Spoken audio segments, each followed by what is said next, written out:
3, 2, 1. What's good, Enigmites? Happy New Year, baby. It's my first live stream of the year 2025. I've been off for a couple weeks. Getting back, I went on a quick little vacation, came back home, and now we're getting settled into the new year, man. So let's do this. If I did this right, this should have kicked off at the exact same time on YouTube and on Instagram. So Happy New Year, nerds. Let's get into it. I got a good topic tonight. We're going to be talking about the Alien Interview by 1947 by Lawrence R. Spencer. I did a post up on the Instagram channel a while back about if the Earth is actually a prison planet or not, and it got a lot of traction. And so people asked me to go and read the book. I took a look at it. Now we're going to break it down and throw my thoughts on it. So real quick, before we get started on this, a couple announcements. As you know, I have a nonprofit organization called Project First Step, projectfirststep.com. If you or a loved one is suffering from any type of mental illnesses and you're having trouble with your doctor or the right medication, my nonprofit will help you. Go to projectfirststep.com. We specialize in people who are suffering from psychosis-based mental illnesses, right? It's a very serious diagnosis, but it's very, very easily treated, but it's kind of expensive. So don't need your money. That's what we handle. Go check out my nonprofit. It's completely separate from this avenue, so I won't be able to, if you reach out to me through this way, I won't be able to help you. I'll direct you back to that website. Total different mechanism. Also, too, I got a lot of requests for a Enigmite shirt. We're actually working on that right now. It's on my Discord. All my friends are taking a look at it. And all the YouTube, the Enigmite community, it's coming together really nice. I'll have that up in like a week. Anyway, so let's get into it. Let's turn the timer on here. Let's try to get a nice little easy 30-minute run in. Knock the dust off because I haven't did a live in a hot minute. But anyways, it's good to see y'all. And hello everybody on YouTube. Hello everybody on Instagram. I'm starting to make headway on TikTok. I keep getting shadow banned over there, or they don't push my content, and they keep telling me to appeal, and I do, and they keep denying it. But there's a chance that TikTok might go away. Anyways, we're getting close to about, I want to say 5,000 over there. When if it doesn't go away and it breaks 10,000, then I'll bring the TikTok live feed in. And I broke 1,000 on Facebook. So I might add Facebook live stream into this as well down the road, so you can watch from your favorite platforms. Now, anyways, let's get into this. So guys, I did a post again about a month ago, about 6 weeks ago, probably, about the soul catcher, the soul trap, about the Earth being a prison planet and how we are trapped on this planet in a perpetual state of reincarnation, right? And it got a little heat on it. It took off. It seemed to be a very hot topic. So the book that it was based on was a book called Alien Interview by Lawrence R. Spencer. Now, you can get this on Amazon, or you can go on YouTube and look at it. Or, as well, I checked it out, and I'm going to give you the breakdown on it. As always, I'm going to give you the who, the what, the when, the where, the why, and I'll give you my personal feelings when we get towards the end of it. So, everybody that's jumping in, Joel, Amber over there on YouTube, everybody over here on Enigma, on Instagram, thanks for tuning in. Let's get into it. Now, so, if you're not aware of the theory of the soul catcher theory or the prison planet theory, this is where it came from, this guy's work. Now, that theory is that there's a soul catcher or a soul trap on the moon, and that when we die, we are sent back to this Earth in a perpetual state of reincarnation, that we're on a prison planet and that we're not allowed to leave, and that they are a species that harvest us and our negative energy. They keep us in a state of negative energy because they feed off our negative energy. And this is where the receipts, this is where that theory came from. Now, when you go and read this book, again, it's Alien Interview by Lawrence R. Spencer. It's not really a book. It's more like a compiled bunch of notes, right? A compilation of notes, right? And transcripts and, other materials. So it's not going to read like a book. But if you've ever read a research paper or any type of technical notes, it'll read like that. So you won't have a hard time with it. Now, his book is based off of this woman named Matilda O'Donnell McElroy, and she was a retired U.S. Army Air Force nurse, and her claims are she's passed away in '07, but her claim is that she was brought in to interview one of the aliens that survived the Roswell crash, and this alien took a liking to her, and it shared the following things I'm about to share with you, right? And I'm going to get into how that happened. Now, when this happened, Alien Interview was, this series happened over a year or so, a couple of years. It doesn't really go into too much detail. Around 1947, at the infamous Roswell crash that went down, right? Now, she said in July of that year, 1947, that's the baseline. Where it went down is that she doesn't go into detail exactly where it went down, but it was implied that it was at a military base, and the military base was implied to be the Roswell Army Air Force Base, RAAF, right? In Roswell, New Mexico, right? And if you don't know what Roswell is, back in the day, that was the primary, well, it was considered to be the primary military installation involved in recovering downed alien aircraft, and it's where supposedly the first ever alien crash took place, which was Roswell, New Mexico. This led to Area 51 being built to move it to a more secure location. Now, I'm going to tell you who Matilda is, right? Matilda O'Donnell McElroy, right, was a senior master sergeant in the U.S. Army Air Force Corps, right? She served as a flight nurse. I know people laugh and say that, why would the Army use a flight nurse to do something this, technical, which I think is stupid. If you've never been in the military, that's a stupid statement. But I'll tell you why they used her. And she was on special assignment on Roswell Army Airfield, right? And when the crash happened, these alien bodies were retrieved. One of them was alive. We're going to get into that. And she was the nurse that was in there with the doctors that were trying to, study it and keep it alive and keep it healthy, right? Now, the alien supposedly took a liking to Matilda because of her caring nature. She didn't have any ulterior motives, and she did not have any malice about her when she was treating the alien, right? And so that's where it chose her. It only communicated with her through nonverbal telepathy, and she was basically its trainer. So, and the alien's name was Ariel. I'll get to him in a second. But every interview that Ariel was in, she translated for it. She was in there translating. Now, he's the one that went on to tell her that humans, us, our species, that we're unfairly trapped on this planet, kind of a prison planet or like a quarantine type planet, right? And her manuscripts that she kept, she put them together, and around her death in 2007, she entrusted them to this man named Lawrence R. Spencer, who went on to write the book for her, right? And this actually affected her life greatly. After this happened, and I'm going to tell you how it ends, she went into self-imposed exile, and when she went into her self-imposed exile, she did it because she feared that the government was going to take her out for the things that she learned and the things that they talked about and the things that she did during this interview process, right? So that's who Matilda is, right? I have a picture of her up on my Instagram page in there. You can go in there and look for the soul catcher or moon catcher little post I did on that. And you can take a look at her. It's an actual picture. She was not a bad looking lady. So now, who is Ariel? Ariel is the extraterrestrial that survived, one of the extraterrestrials that survived the crash. Supposedly there was 3 of them that came down. 2 of them died. Ariel lived. Now, he's the central figure in this book, right? And so Ariel told them that he is a non-biological, non-corporeal, eternal, intelligent consciousness. I wrote this down. Inhabiting a synthetic androgynous body designed for operating purposes.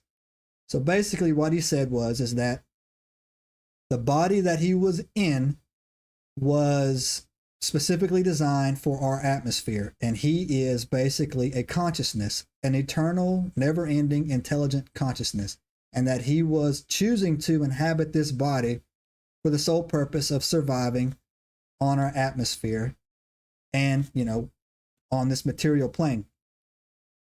Now, he said that he originated from a culture called the Domain, right? And that made me think of a Halo villain colony, but whatever. So that's what he said, he said it was a vast intergalactic civilization called the Domain, right? That's what he said. And he said that it's existed for trillions of years, and it exists in a state that is completely foreign to how we live and how we exist, right? That they were immortal spiritual beings, is what he said. And that we are also immortal spiritual beings, but we are trapped in an endless cycle of reincarnation where they wipe our memories by an ancient civilization called the Old Empire. The Old Empire, if you do any looking on it, is basically the Draco reptilian theory, or the words for that, right? Every single ancient society on this planet has a word for a shape-shifting reptile, from India to Africa to Japan to Chile. You'll find statues of them all around the place. There are several videos that you can see right now that are semi-popular on Instagram, TikTok, and all the social medias, where you can find people phasing in and out of their eyes, turning into reptilian eyes. And so the theory is that these reptilians live in the earth, and if you read the Bible, it says several references of those who live on the earth and in it. I'll remind everybody that in the Garden of Eden, that Eve was tempted by a talking snake or a serpent, a reptile. So there's a lot to unpack there, but that's not really what this live is going to is about. But that's where a lot of people also add fuel to the Draco reptilian prison planet with a hollow moon and all that stuff. That's where they feed into it as well. Now, Ariel, during his conversations with her, said that his purpose to come here was, and the Dominion's purpose was to explore, conquer, and colonize the realms, right? And so that's what he was here for. Ariel said that he was here to explore the earth for a possible domain outpost, which is basically to colonize it or conquer it, right? However, their craft, which used the earth's magnetic field to traverse, got caught in a thunderstorm, which threw off the magnetic field of the craft, and it caused it to crash, right? Killing two of his teammates, for lack of a better word, but they didn't really die. They went back to the source, according to him, and he survived. Now, he chose to stay behind and continue these conversations and to pass on this information because he claims that was part of his mission, right? Now, Ariel went on to tell her that we are also immortal spiritual beings, and they refer to us as ISBEs, right? ISBEs, right? And I was like, okay, that's just weird to me, but sure. It's not the weirdest thing in this story, but I just thought it was weird that we're called ISBEs. They had a word for us, okay. And that our souls are trapped here, right? And according to Ariel, our entire human history and our entire religion, our entire cultures are diverse on purpose to keep us lied to, stupid, and in constant states of conflict. That they will use our religions to go to polar opposites, but to put enough similarities in there to create conflict. And that actually fits a narrative as well, right? Now, he doesn't go on to talk about the Anunnaki or anything like that. But he says that's what we're here for, and that it's done by the old empire, the Dracos, right? That they do it on purpose. And they feed off of a substance that they call the loosh, right? And also, I think there's a Zulu word for it. I keep forgetting that word as well. But the Zulu actually have a word for it as well. The negative energy that they feed off of us, that they cause to create. So, now, here's another thing that he went on to say. Well, I'll tell you also, too, that, again, he chose to speak to Matilda through nonverbal telepathic communication because of her kindness, right? And he says that, again, his existence is completely foreign to our existence, right? And that they're a whole trillion years ahead of us in technology. But however, he gave her a sense of hope. He said that despite the grim revelations, he expressed a compassion for the human race in general, that we're unfairly being trapped here. We are on purpose being held back from achieving the higher states of consciousness and, moving into it, and that we're being deceived. But he did not really go into any talk about what was actually being done to break us free. But if you go down other, types of, I don't know where people get this information, but you go down if you talk to other people or listen to their theories or listen to what they have to say, they will tell you that the tall whites, there's several other types of alien races that are vying for control of the earth, but also vying to set us free. The tall whites supposedly have been at war with the Dracos for millennia, right? So then he went on to, after telling her all this other stuff and relaying all the information. I don't want to ruin the whole book for you in case you want to go read it, but I'm just giving you the broad strokes in there. He just left, and he didn't leave physically. Now, what he did was he told Matilda that, he's going to depart his synthetic body and return back to the domain, and that the two aliens the two, other guys that were with him, or the other, I'm not going to repeat that whole thing again, what he was saying, the non-corporeal, biological, intelligent, immortal entities, whatever you want to call it, they didn't die. Well, they did. When they crashed, their bodies became unable to function on our plane of existence, so they left, right? And they just went back to the source. So after he stuck around and delivered his message, Ariel decided that, you know what, I'm going to leave as well. He just went back, right? Now, that leads into what I'm about to tell you next. Now I'm going to tell you the how. The how that we're supposedly completely trapped on this planet and that we are never allowed to leave is that our moon is hollow. And on the moon, there is what they call a soul trap or a soul catcher. And it's the shape of a cube, right? And if you go back and study Native American tales or Zulu tales or First Nation tales out of Canada, Native Americans never developed writing or the wheel, as a matter of fact, right? And so all of their communication was done by oral tradition and passed down. So the Native Americans would use markers that they considered to be, massive as a time reference. And one of the massive time references they had, for example, they have a period called a time before horses, and that was a time before horses are not native to the Americas, the whole continent. They were brought over by the Spanish conquistadors during Ponce de Leon's reign. They bred and they migrated north. So before horses showed up in North America, the Native Americans used a reference called a time before the horses to tell their stories. They also had a time called the time before the moon. They are stories in Native American lore that they reference a time before the moon showed up, the moon goddess, the mother goddess. So there was a time on this earth before that moon showed up. And a lot of the stories will tell you that before that moon got here, our tides were very unpredictable and the earth was very misty.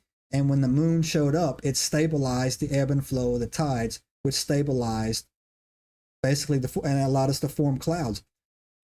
Now, that leads into this theory right here, because the theory is that moon one day showed up, right? And the Zulus have a tribal pass down they have as well.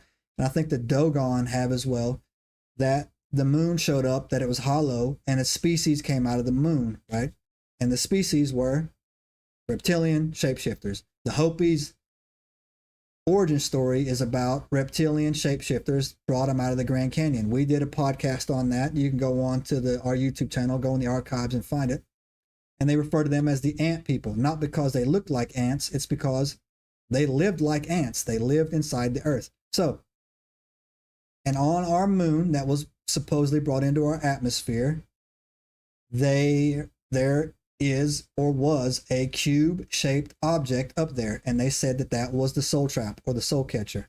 And so now how that worked is that another thing that's very odd about that is there's no straight lines in nature. You go into the woods, you'll never find a perfect 90-degree angle everywhere, and you will never find four perfect 90-degree angles anywhere in nature. It just doesn't happen. Trees don't do it, rocks don't do it, rivers don't do it. It just doesn't happen. So if you're ever in the woods and you see something that looks like a perfect, 90-degree angle, you should be wary of that, or investigate it, or move with caution. And so that structure was on the moon along with a lot of other large things. I'm not gonna lie, that look like old satellite dishes. That's what they look like to me. Now,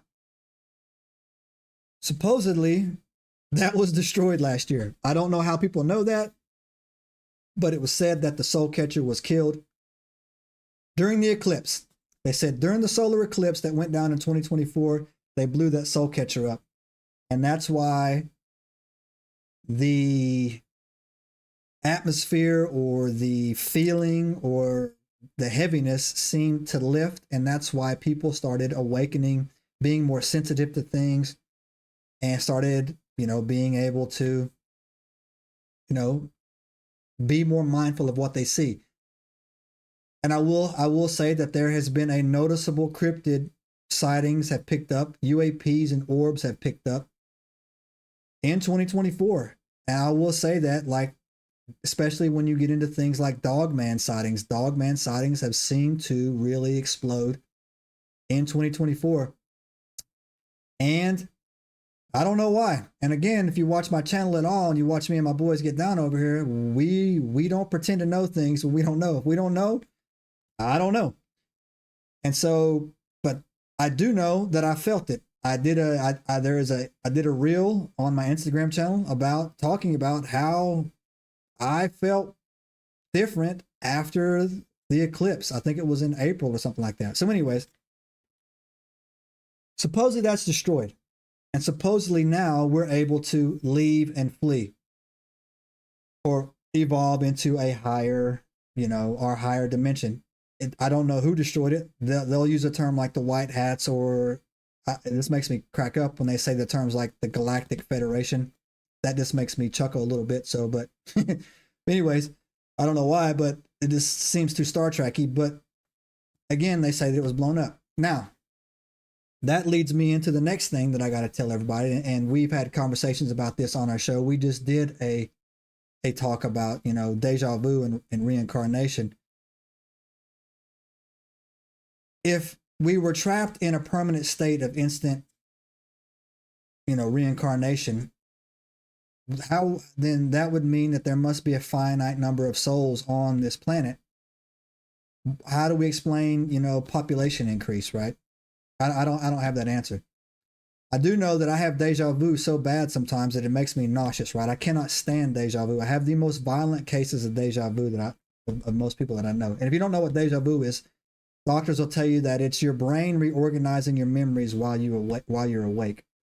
And so if you don't know this, when you sleep at night, your brain organizes your memories, that you've had during the day. So if you keep somebody up for 3 or 4 days in a row, you basically will make them chemically insane, and they'll have no recognition. They'll lose track of, time and sequences as well, right? That's a fact. It happens to Navy SEALs and special operators when they do their training in the military all the time. You stay awake more than 3 days, you're pushing your boundaries, right? But I don't know what deja vu is, but I know it's real, and I know I've had it before. And I always like to share a little bit about myself, that when I talk about these, when I do these lives, I feel that I myself have been reincarnated 7 times. I know that's crazy, and I talked to people about this before, and I said that a couple of times. I've had some lucid dreams where I can remember my consciousness coming into existence, right?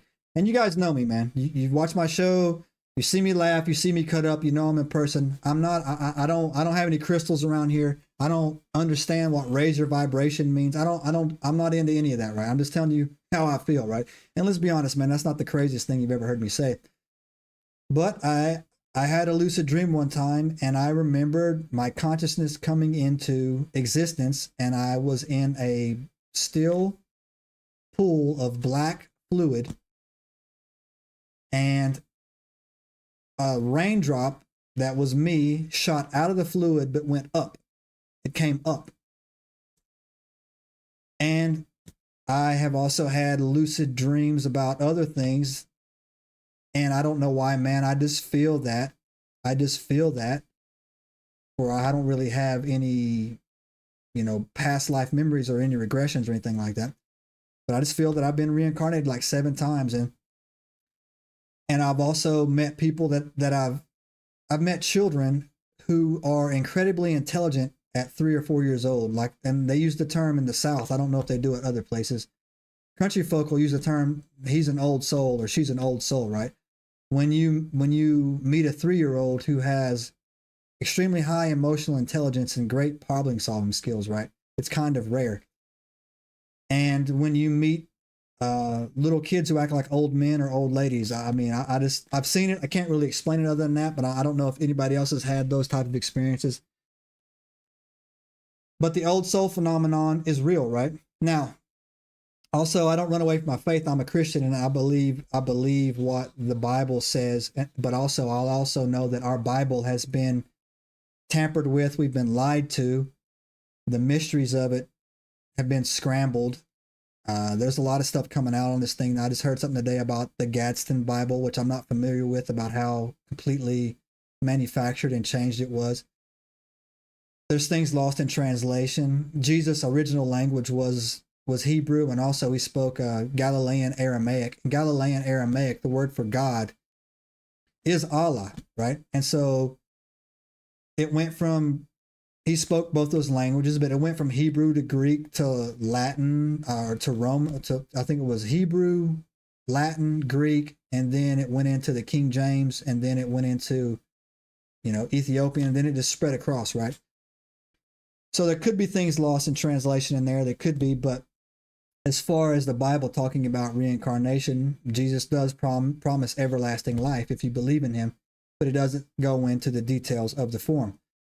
But for me, this is where I kind of go back and forth, because I do know for a fact that the book of Enoch, which is right over here, and I'll say this all the time, I beat this Enoch drum to death. Enoch was not a nobody. He was a direct descendant from Adam, a 7th generation direct bloodline descendant from Adam.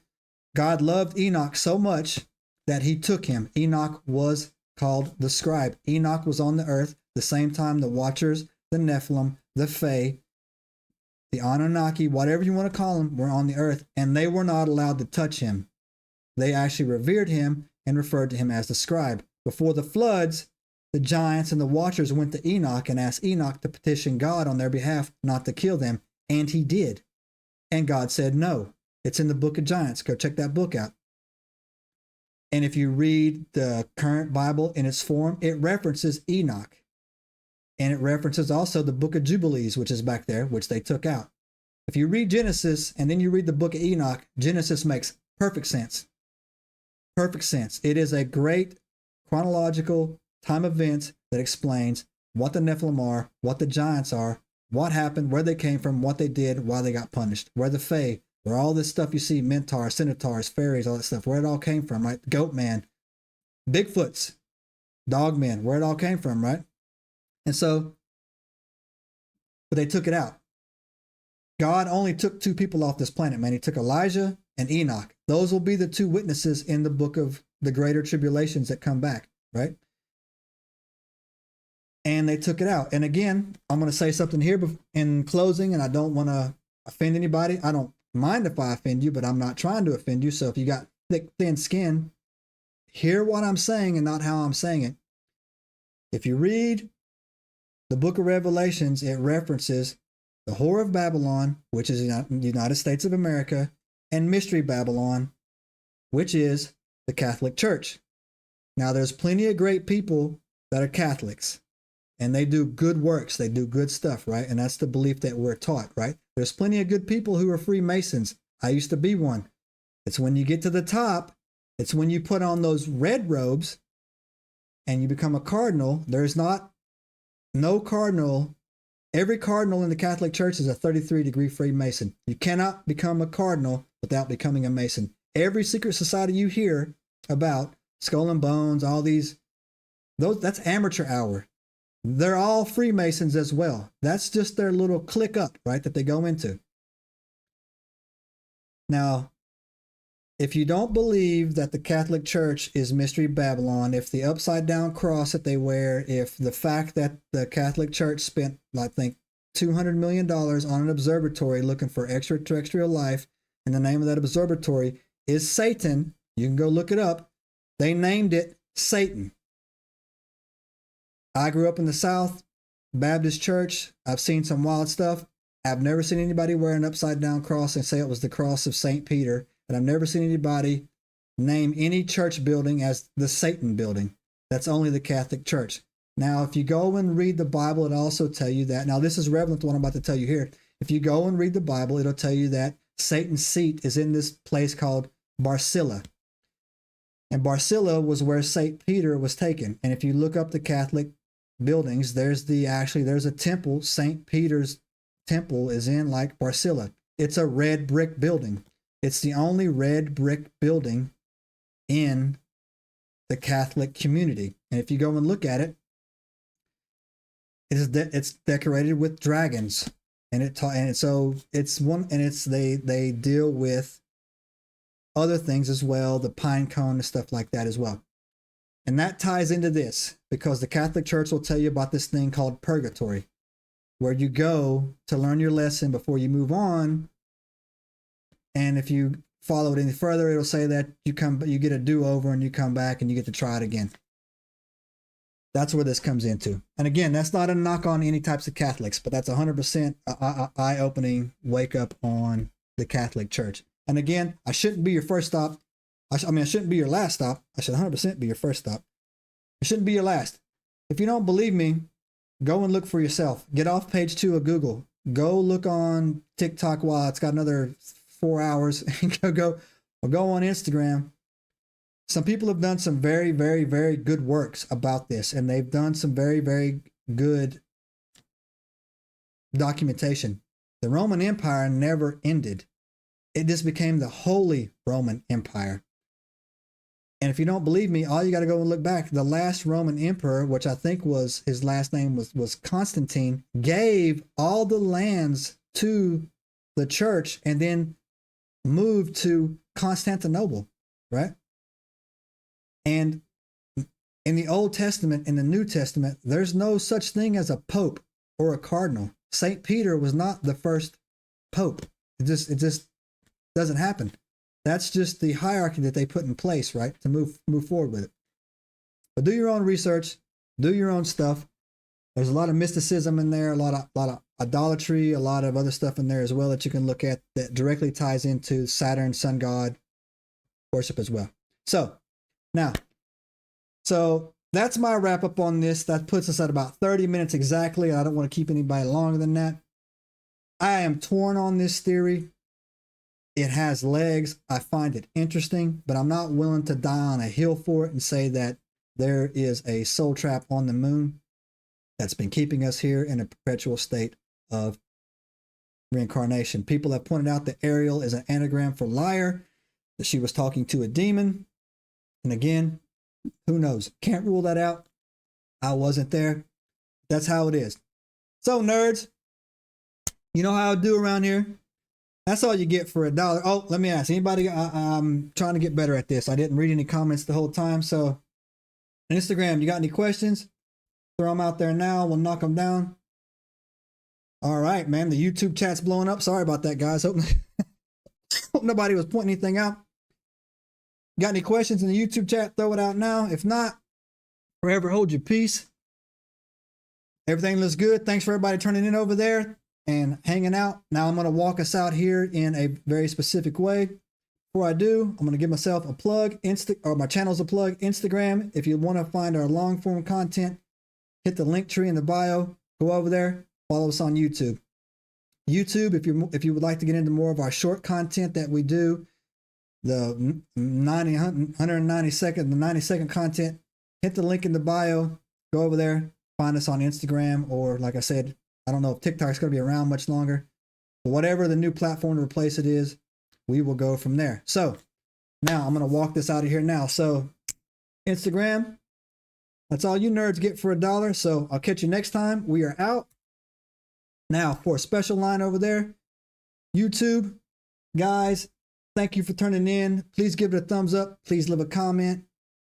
Please give us a subscribe. If you got any questions, let us know how you feel about things in the actual comments below, and we will 100% take a look at that.